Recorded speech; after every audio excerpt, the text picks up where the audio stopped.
it's a business. That's what people do. But it means that what gets into the guidelines is what is being paid for, and research that would be really beneficial doesn't get into the guidelines because no one's paid for it. So very often the guidelines are determined by who paid for the research. Yeah. Now, we've learned that the WHO is, at most generous term, it's corrupt. And in the least generous term, it's a criminal organization run by a criminal. I think it is a criminal cartel, but let's go. It's corrupt, and there's certainly scope for improvement. Yes. Yeah. So people don't realize that the previous director of the WHO admitted, I have the video where she said that we have to go around begging for donations to people around the world, and our biggest donors, we have to do what they want.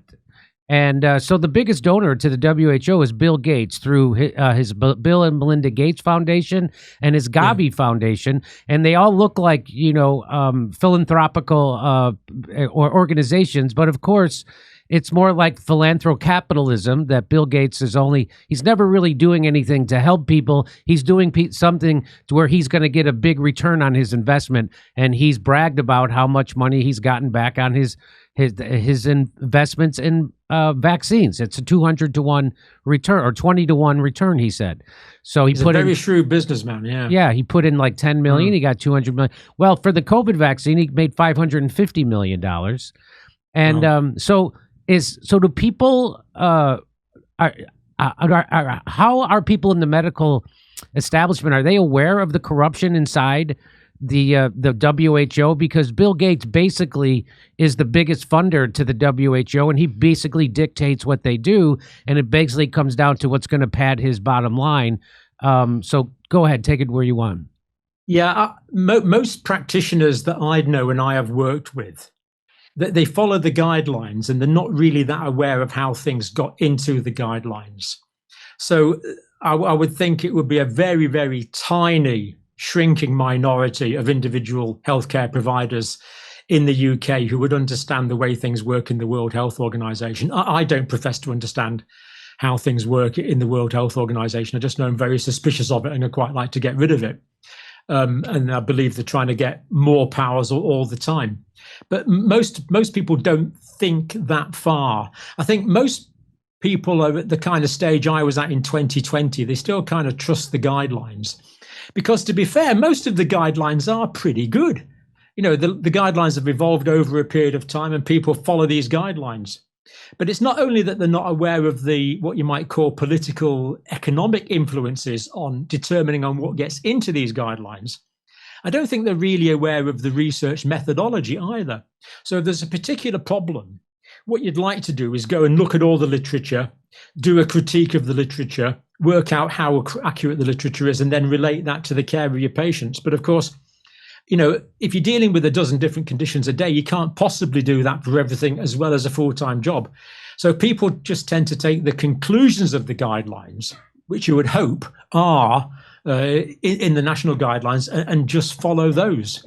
But of course, we have so many problems related to finance. For example, research is very expensive to do. It might cost $10-20 million to do a double-blind, randomized controlled trial on a new drug. And that means that very often it's people with the money that decide what trial is done. So, for example, we've been campaigning to try and raise awareness of the importance of vitamin D. What could be more simple? The vitamin you make essentially in the sunshine.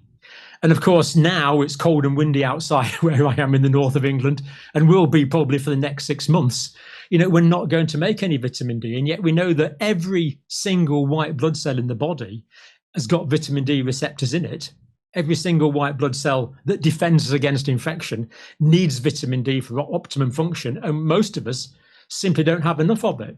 But who's going to pay for the clinical trial to do something which is, to prove something which is generic, that you can't make any money out of? The money goes into trials which are basically new drugs or modified drugs that could be patented for 15 years that you can get some money back from. I can understand this. It's a business. That's what people do. But it means that what gets into the guidelines is what is being paid for, and research that would be really beneficial doesn't get into the guidelines because no one's paid for it. So very often the guidelines are determined by who paid for the research. And of course, the people writing these guidelines will say, well, what's the evidence for this? Where's the double-blind controlled trials? But they don't seem to get the fact that we only get the double-blind controlled trials that vested interest pays for. This is the problem. And the regulators. I mean, the last time a study was done on the British regulators, the Medicines and Healthcare Products Regulatory Agency, I'm pretty sure it was that one. I think it was 76% or 86%, I think, funded by industry. And then we've got this old saying in English, he who pays the fiddler doesn't call the tune. Oh, no, that's not right. He who pays the fiddler does call the tune. That's right. So, yeah. There's a lot of things, but, is the average practitioner aware of this? I really don't think they are. That they're trying to do their best, often in a difficult situation. But, our health service is really dysfunctional at the moment, Jimmy. It really is. I mean, in fact, our whole country is pretty dysfunctional at the moment. Nothing really works. If you can't afford a private dentist, you can't get an NHS dentist anymore. It's very hard to see a doctor. You tend to do all this online stuff. We're dysfunctional from, the millionaire barrister Sir Keir Starmer, who's our prime minister, all the way down.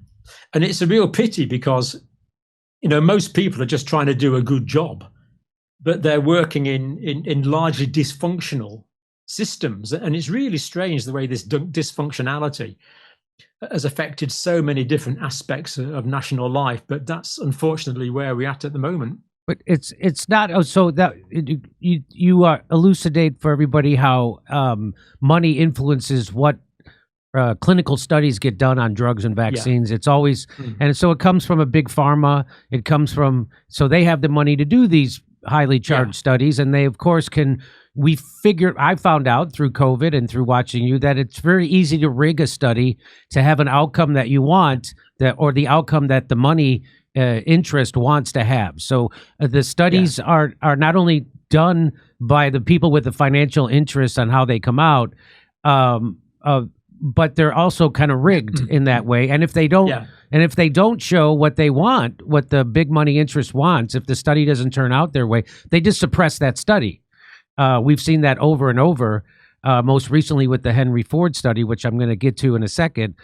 October 19th, we'll be in Irvine, California. We'll be in Australia. Then we'll be in Burbank, California, the day after Thanksgiving. And then Pottstown, Pennsylvania, December 6th. Go to jimmydore.com for a link for tickets.